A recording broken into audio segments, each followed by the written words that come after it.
this week's show, it's the first in our series on how to full-time RV.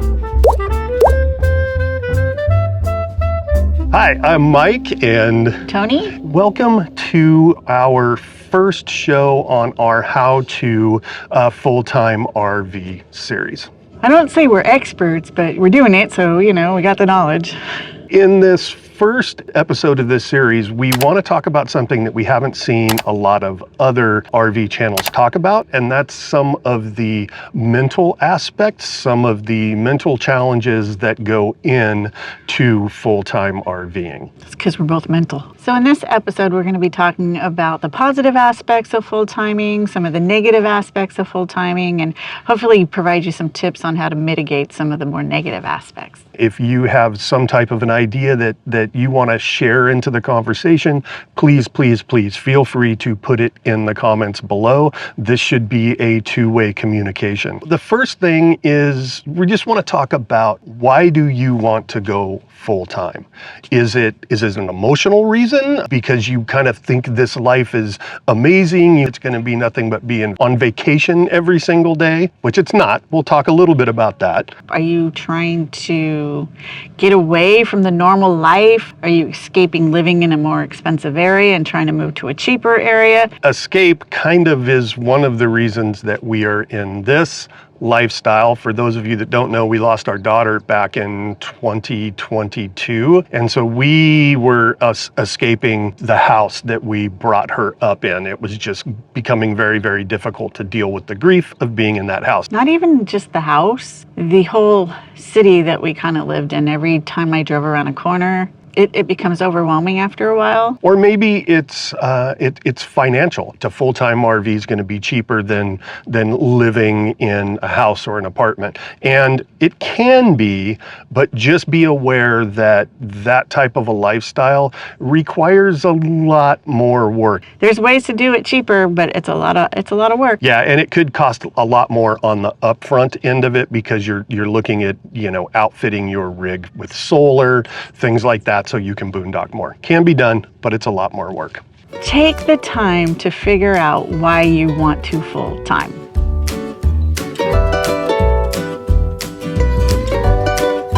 Okay, let's move on to some of the negatives of full-time RVing that we've experienced. It can be stressful. Things are going to break, plans are going to change. You have to be the type of person that can roll with the punches. Agreed? Absolutely. Okay. What about RV parks? Sometimes you have to be prepared to live with the shitty. And what I mean is, RV parks can be noisy on weekends. A lot of times on weekends, your peaceful sleep doesn't happen. Yes. One other thing that you can be certain of, and I think that there is a federal mandate in this country that if you're going to build an RV park, there has to be a railroad track, a busy railroad track within an eighth of a mile of the RV park. Or a freeway. You can mitigate some of that noise by doing things like boondocking, which, means you're out away from everybody on government land, but that becomes more work. It's more resource intensive. Do you like Navy showers? Because when you're boondocking, you're going to be taking Navy showers. Where are you going to dump your tanks? Where are you going to dump your trash? Things like that. I think a lot of people assume going full-time, you're just on vacation every day, and you're not. You're still adulting. You're still paying bills. You're still doing laundry. You're still doing dishes, you're still cooking meals, you're still grocery shopping, you're still dealing with the family issues. You are also much more susceptible to weather when you're in an RV. We've had high winds on the edge of a 250-foot drop-off in the Badlands. We've been in hail, we've been in crazy thunderstorms, we've had tornado warnings. There is going to be weather stress when you full-time. Some of the ways to mitigate this, quite simply, you have to keep an eye on weather, and if you need to adjust your schedule because of it, absolutely do that. If you need to extend a day because of wind, or you need to get out of somewhere a couple days early because bad weather's coming in, just be prepared to do that. The stress of having to do all of those things is a heck of a lot less stress than winding up getting in an accident in your rig. You're going to have one vehicle to get around in,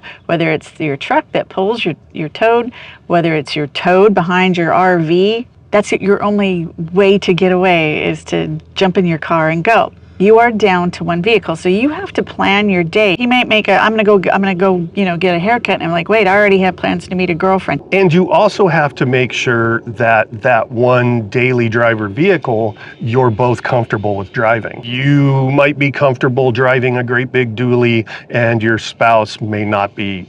Okay, you brought this one up. There is no retail therapy when you're RVing. You got to find something else to fill in that little void. You don't have the space for stuff. You have great views to fill in that void. You have walks around the park to fill in that void. If you utilize retail therapy, you're not going to be able to do that. Exactly.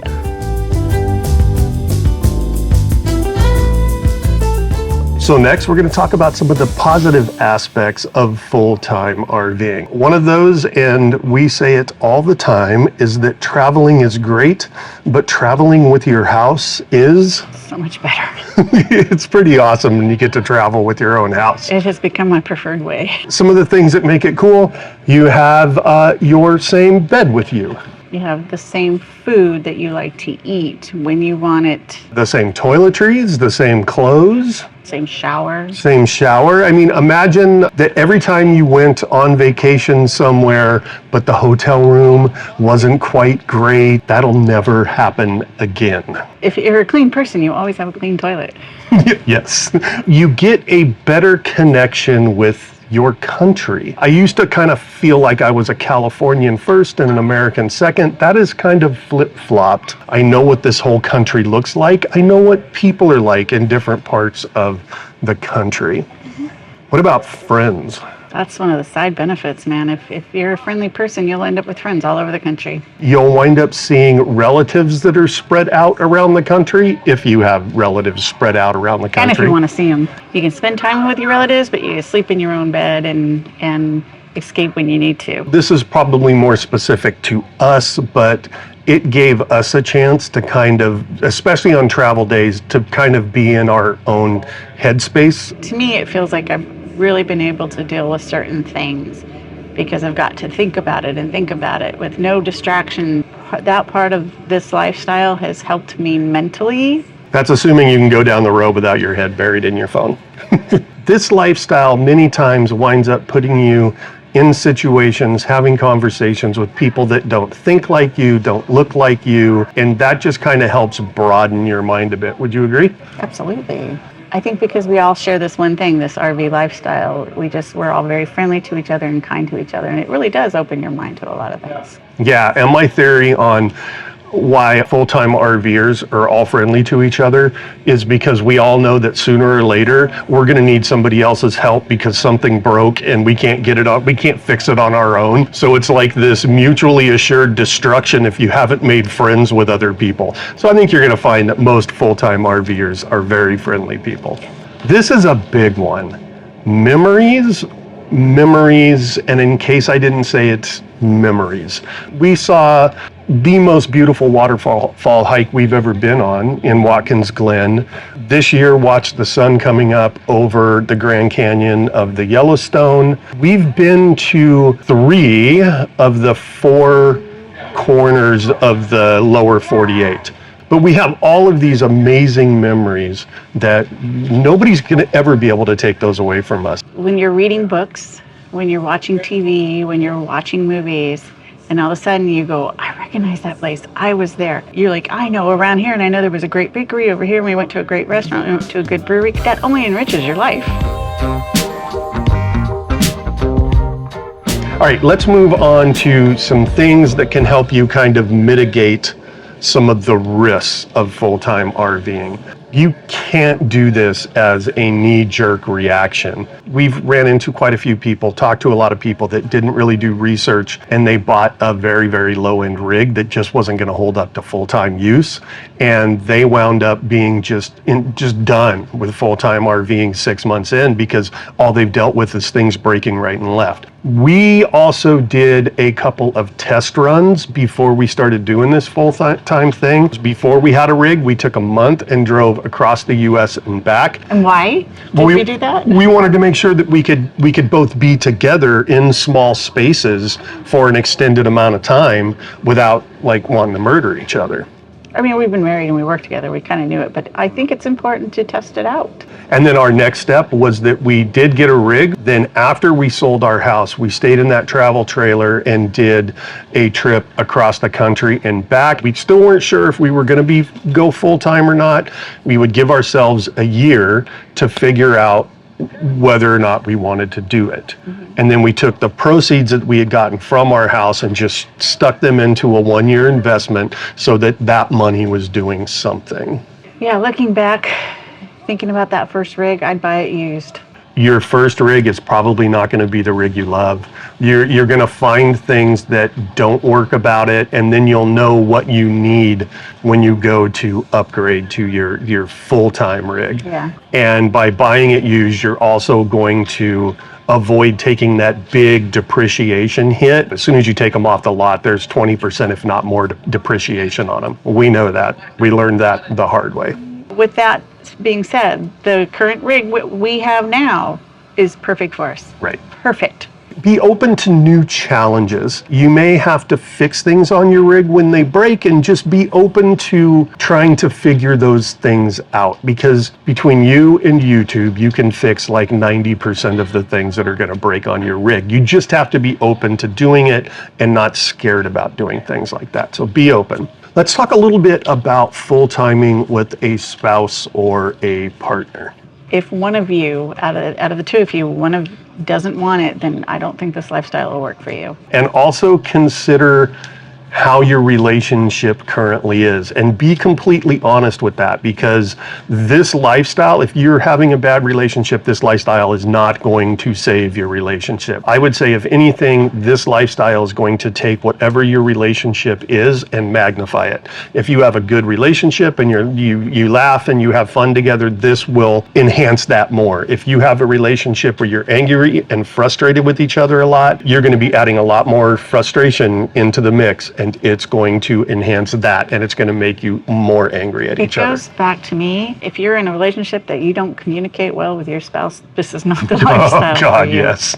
This is a lifestyle with zero privacy. Yeah, there's no privacy in a rig. There's None zero. whatsoever. And I've always said, if you are the type of person that holds a grudge, you're screwed in this lifestyle. And here's why. Because this lifestyle, there is more stress in it. You're going to have one of those days where something breaks, or plans have to change, or weather rolls in, and you're going to be stressed out. And one of you is going to say something to the other one that you should have never said. And if you are the type that holds a grudge when that happens, this lifestyle is not going to work for you. You got to be a duck, man. Water off your back. Okay, now before you leave, I want to tell you what's coming up on next week's show. But before I do that, I want to ask you that if you got something out of this video, please feel free to like and subscribe to the channel. If you have comments, if you want anything to add to the discussion, please add it in the comments below. Next week, what do we have? We will be talking a little bit about rigs, motorized rigs, towable rigs, pros and cons between them, so that you can kind of get an idea of what's out there and maybe start thinking about what's going to be your full-time rig. Is that it? Yeah. All right, well then we will see you next week.